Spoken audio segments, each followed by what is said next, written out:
Pamintaku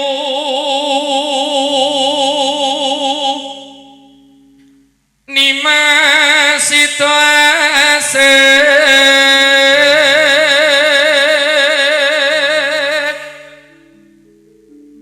atot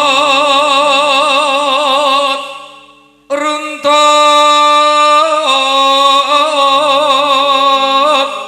tansah rerun tungan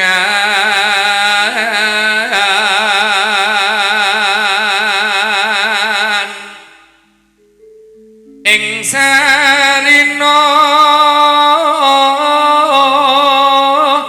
sama ngene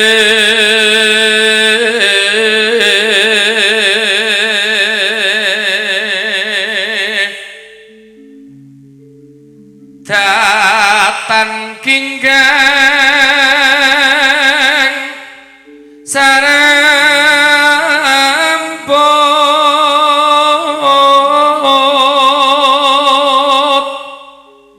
lamun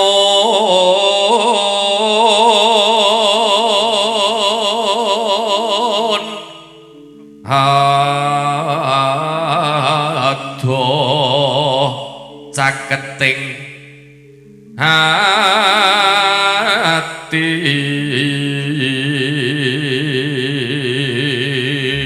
kalih mriko enggak? Kantuk niki melampah-melampah. Mesake. Lah yo suaraku kok malah, Mas.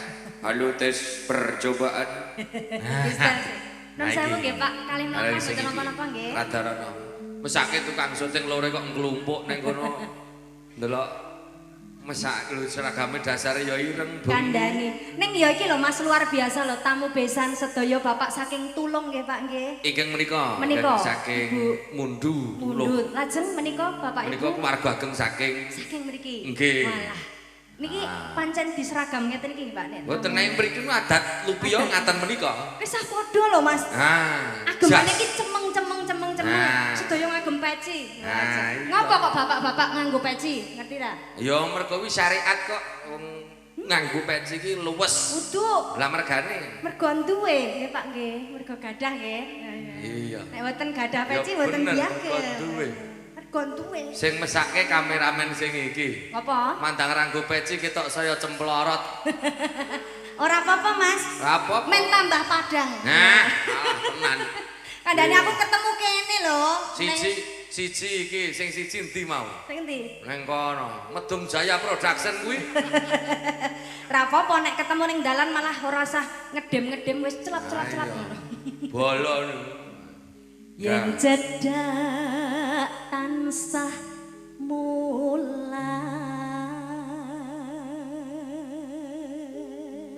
Ya tetep eneng bedane ya 2,5 juta karo belah ya. Nan ya. Kok sik lho ibuku muceng lho pira? Aku ki dijawab Mas Ardi pira? 2,5 juta karo sing karo belah ya mesti beda eneng bedane. Fitnah nggih ampun percaya Mas Dandun nggih. Kula dugi mriki mboten 2,5 Bu. Lho pinten? 3 yuta. Bolo malah luwih larang. Malah luwih larang. Nah ya.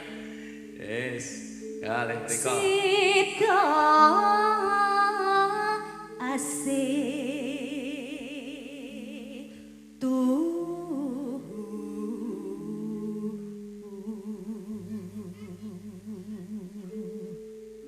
pindah mimi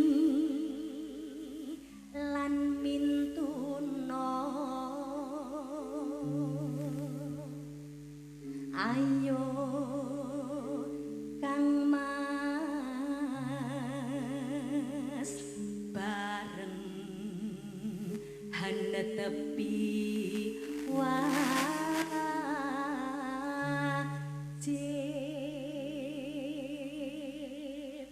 dhewe bareng wong loro. Nah, nek bareng nek rapas?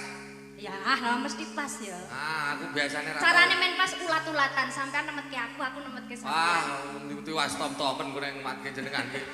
Aku Lah, ki itu kontak mata nggih, Bu. Dadi ki aku rasa ngomong. ngene lho, Mbak. Apa? Aku akhire petuk nyambut gawe petuk penyanyi ayu ngono kuwi oleh ku njaga imanku tenan.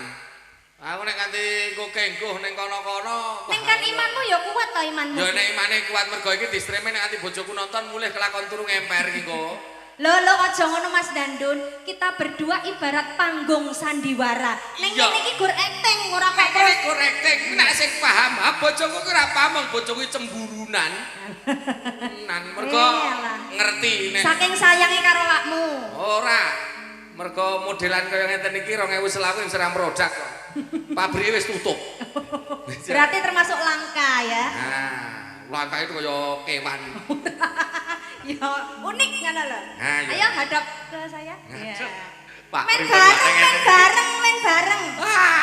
Malah di jenenge duet ki adu arep ngene. Nggih. Sito. Mataku ning kene. Nah iku ning kene kok sedipetke ngisor. Audi. Sito. Nek kalih niki mboten matur, Pak. Nek kon nugur karo kae padha-padha karo belah tenang mawon. Lah ngopo ya padha-padha beda kok. Niki ra genah mik sewan. Genah aku ra bayar iki mik go dhewe ya. Sesuk aku mik dhewe, mik kabel sing karsek kaya aku. Sito asik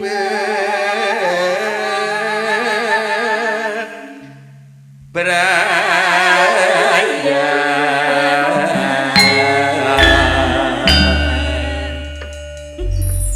Ngono iki anu Pak nyun sewu, jaga iman dan takwa.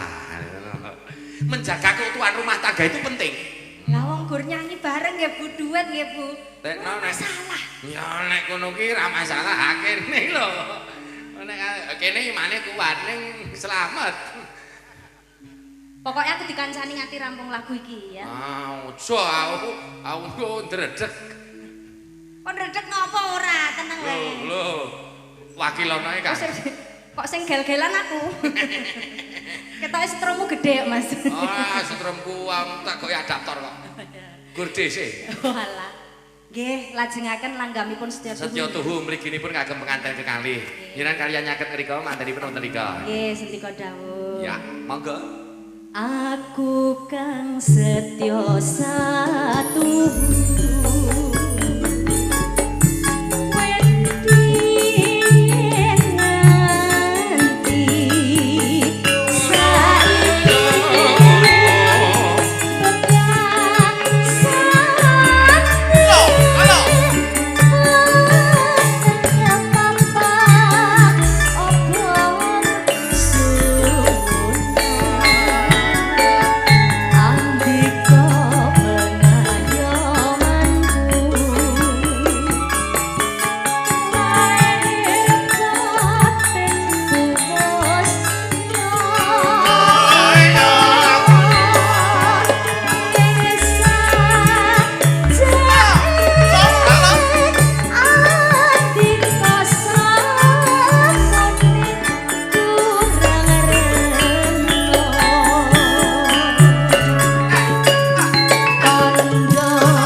sapi, opo Pak Harto ki juragan sapi ngono to Mas?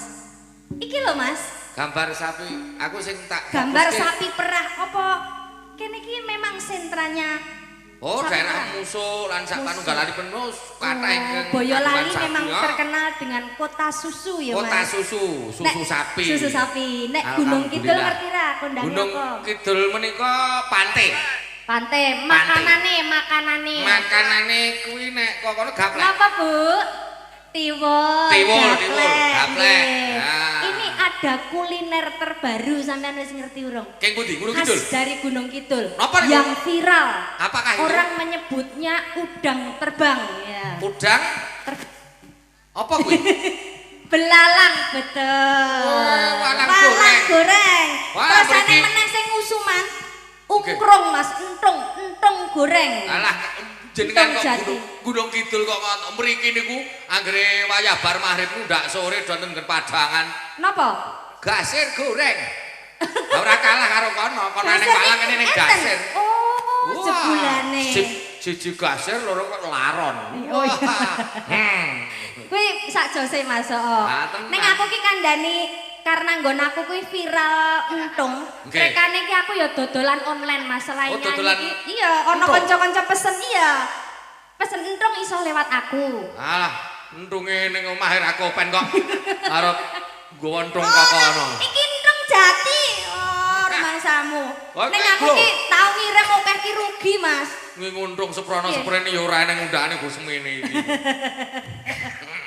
Ya, entungku ki tak kirim yang Jakarta. Kirim Jebul, ke Jakarta. Iya, pesen 3 kilo ki tak pack rapi kae. Nggih. Jaluke sing mentah sesuk arep dimasak nang kono. Wah, entek Kiriman Nah, pengiriman seminggu. pengiriman seminggu. Bahasan dibuka nang kono Buka biak. dadi kupu. Wah, ya. Wis Seminggu ora lagi sido. Allah. Akhirnya ra sido bangkrut yo ra sido dodol. Ah, ya wis Ya macam-macam nggih Bu, itu namanya kuliner lokal ya Mas ya. Sing genah Kearifan menguntungkan ki lokal. dodol ki cetha sing mesti menguntungkan, ora Apa? ning rugine. Dodol Jual apa? dodol swara. Kayak aku rawakmu iki ya. Nah, iki eneng meneh dodol swara ora usah dadak dipirsani piyayoke. Apa? Kaya iki. Nah, Mesti live TikTok. uduh, Lah apa? makelar. Maklar sinden. Waduh, maklar mobil. Ya penting halal Mas nyambut gawe kuwi sing penting digoleki berkahe. Anggen kepuk kancane Mas aku jane. Iya, mangga jenengan lajengaken. Nggih. Lampah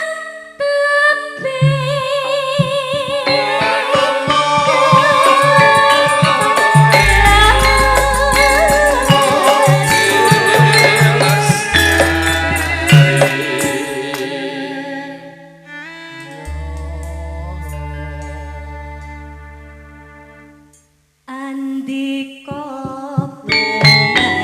bengayoman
ternyata kelompok tani, Mas. Oh, Itu ngaten. ada tulisannya. Iya, makanya ada gambar Oh, sapi. kelompok Pak tani. Harto, nggih.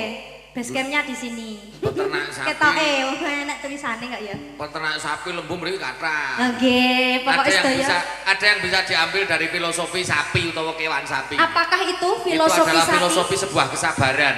Oh, nan kesabaran. Kok iso hubungannya apa filosofi sapi dengan sebuah kesabaran iki? Nah, sapi kuwi lho, kuwi iki kena dicontoh sabare tinimbangane menungso.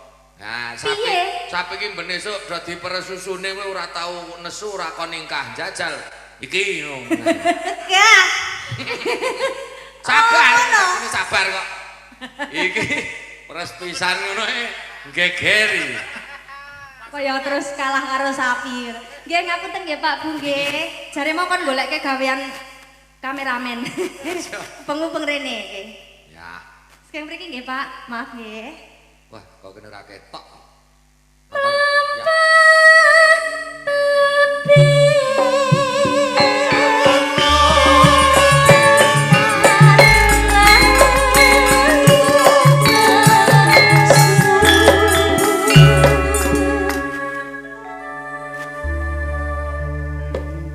Ternyata yang di sini kawula muda semuanya, nggih Mas nggih. Niki besan napa piyai mriki?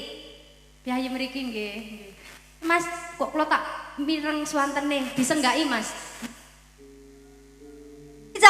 Capi. Ya, kalah. Bagus. Mas nggih. Lah tak testing. Pripun Bapak? Nggih Pak, radi randhat ngapunten nggih Pak nggih. Mugianto berkah